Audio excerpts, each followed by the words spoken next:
BNP সরকারের 12টা বাজিয়ে দিল অ্যাডভোকেট শিশির মনির জামাত। শিশির মনিরের নেতৃত্বে জামাতের একটা শক্তিশালী টিম তৈরি হয়েছে, যারা বিএনপির যে সংবিধান মারানি এবং বিএনপির যে বিধি ফুটানি এটাকে মুহূর্তেই জয়বাংলা করে দিতে পারে। দেখবেন যে শিশির মনির আশেপাশে থাকেন দুইজন ব্যারিস্টার নজিব মোমেন এবং ব্যারিস্টার মাহবুব সালেহী। তার মধ্যে ব্যারিস্টার নজিব মোমেন অসাধারণ। দর্শক, এক ক্লিকে বিএনপির সমস্ত রহস্য জয়বাংলা করে দিয়েছেন এই শিশির মনির, নজিব মোমেন। এরা জামাত ইসলামী একটা অফিসিয়াল প্রেস কনফারেন্স করেছে। দেখেন, বিএনপি ক্ষমতা গ্রহণের পর থেকে বিএনপির যত প্রতারণা, অপকর্ম এবং ধান্দাবাজি, অপব্যাখ্যা এবং জনগণের সাথে মুনাফিকি করা, সবগুলোর সিনথেসাইজ এবং ফাইনাল যুক্তি উপস্থাপন করেছেন স্বরাষ্ট্রমন্ত্রী এবং আইনমন্ত্রী। স্বরাষ্ট্রমন্ত্রী এবং আইনমন্ত্রীর যত যুক্তি, যেটা বিএনপি সরকারের প্রায় 2 মাসের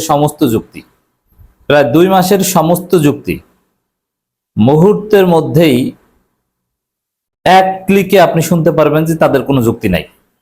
জাস্ট নজিব মোমেনের 3 মিনিটের একটা ভিডিও শুনবেন, দেখবেন যে বিএনপির কোনো যুক্তি নাই এবং বিএনপি ইতিহাসের সবচেয়ে ভয়ানক প্রতারক দল। কত বড় ভয়ানক প্রতারণা করেছে। এবং শিশির মনির যে আইনি অপব্যাখ্যাগুলো আছে, এমনকি এমন ফাঁদ শিশির মনির এঁটেছেন, বিএনপি বাধ্য শিশির মনিরের বা জামাতের কাছে হার মানতে। কিভাবে? সর্বশেষ ঘুরিয়ে ফিরিয়ে 17 ঘাটের পানি খেয়ে বিএনপির একটা যুক্তি যে গণভোট অবৈধ হলেও যেহেতু হয়ে গেছে এ কারণে বৈধ। ফ্যাক্টাম ভ্যালিড, ল্যাটিন একটা পরিভাষা, লিগ্যাল টার্ম।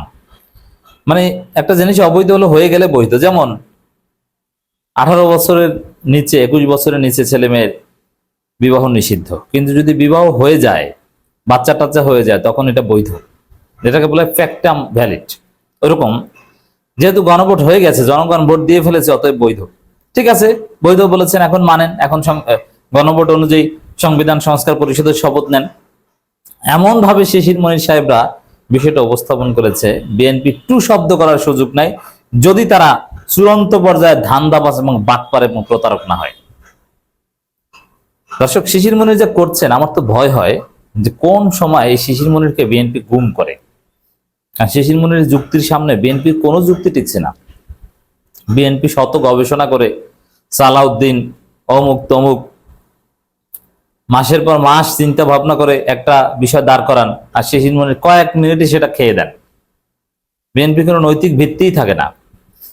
এতে শিশির মনির উপর একটা ক্ষোভ জন্ম নিতে পারে এবং শিশির মনিরকে গুম করার চিন্তা করতে পারে। আওয়ামী লীগ সরকার আমল যদি হতো, তাহলে এতদিনে শিশির মনিরকে গুম করে ফেলতো।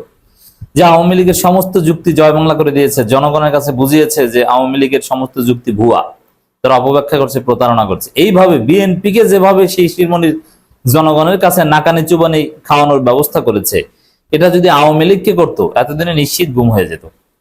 তবে যেহেতু বিএনপি আওয়ামী লীগের যেহেতু খারাপ, আমাদের সতর্ক থাকতে হবে, শিশির মনির জন্য আরো নিরাপত্তা বৃদ্ধি করতে হবে। দর্শক, ফেসিবাদী সরকারের বিদায়ের পর সংস্কার অধ্যাদেশগুলো বাদ দেয়, জনগণের আশা আকাঙ্ক্ষাকে অপমান করা হয়েছে, ধূলিসাৎ করা হচ্ছে। জামাত আনুষ্ঠানিকভাবে সংবাদ সম্মেলন করে এই কথা বলেছে এবং এই সংবাদ সম্মেলনে অনেকেই বক্তব্য দিয়েছেন। তবে দুইজনের বক্তব্য, শিশির মনির এবং ব্যারিস্টার নজিব মোমেন, তারা যা বলেছেন ওইটা শুনলেই ক্লিয়ার যে বিএনপি কত বড় ধান্দাবাজ। এক ক্লিকে সবকিছু এক জায়গায় নিয়ে এসেছেন। তো জামাতের সাথে তো যুক্তিতে পারছে না। এটা যদি ইউরোপ আমেরিকা হতো, এতক্ষণে এই স্বরাষ্ট্রমন্ত্রী এবং আইনমন্ত্রীকে পদত্যাগ করতে হতো। কারণ শিশির মনির এবং নজিব মোমেনের যে বক্তব্য, তাতে স্বরাষ্ট্রমন্ত্রী আইনমন্ত্রী ধরা খেয়েছেন। আর ধরা খেলে ইউরোপ আমেরিকায় পদত্যাগ করতে হয়। আর বাংলাদেশে এরকম রাম ধরা খেয়েছেন, তাতে তাদের কিছুই আসে যায় না, কোনো লজ্জা শরম নেই। এবং তারা এই যে শিশির মনিরের সাথে কিন্তু 5 মিনিটও ডিবেট করতে পারবে না এই স্বরাষ্ট্রমন্ত্রী এবং আইনমন্ত্রী, সাহসী পাবে না। শিশির মনির তো দূরের কথা, ব্যারিস্টার ফুয়াদ আব্দুল্লাহর সাথে ডিবেট করুক, সরোয়ার তুষারের সাথেও তো ডিবেট করতে পারবে না। সরোয়ার তুষারও চ্যালেঞ্জ করেছেন যে এই যে আইনমন্ত্রী হবস, লক, রুশো, লককে বলে লক্স, ঠিক মতো নাম উচ্চারণ করতে পারে না। এই শুধু সোশ্যাল কন্ট্রাক্ট এই শব্দটা জানে, বাকি কিছু বুঝে না, পারলে 5 মিনিট কথা বলুক, বলতে পারবে না। মানে এরা চাপাবাজ।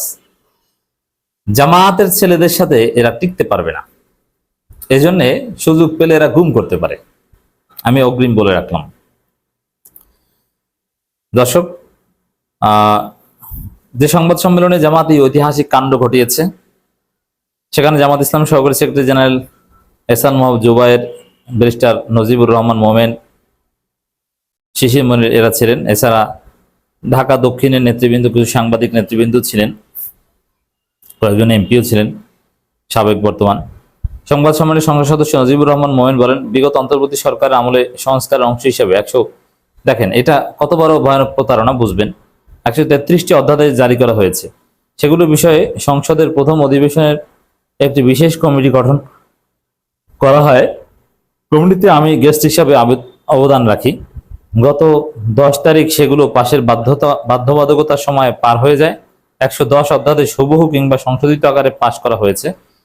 7টি অধ্যাদেশ রহিত করা হয়েছে, বাকি 16টি অধ্যাদেশ ল্যাপস করা হয়েছে, অর্থাৎ এগুলো সংসদে উত্থাপিত হয়নি।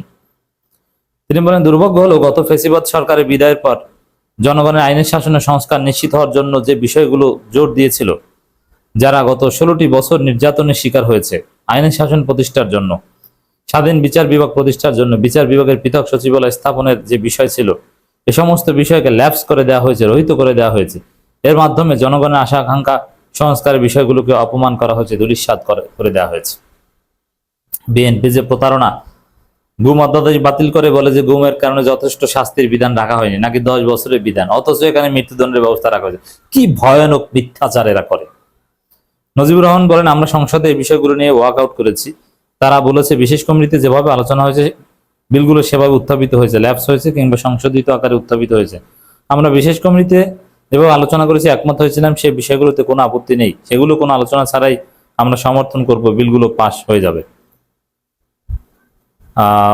যেসব বিষয়ে আপত্তি হয়েছে সেসব বিষয়ে নোট অফ ডিসেন্ট দিয়েছিলাম, সেগুলোর বিষয়ে বিস্তারিত আলোচনা হবে। এই ওয়াদা সরকারি দল ভঙ্গ করেছে।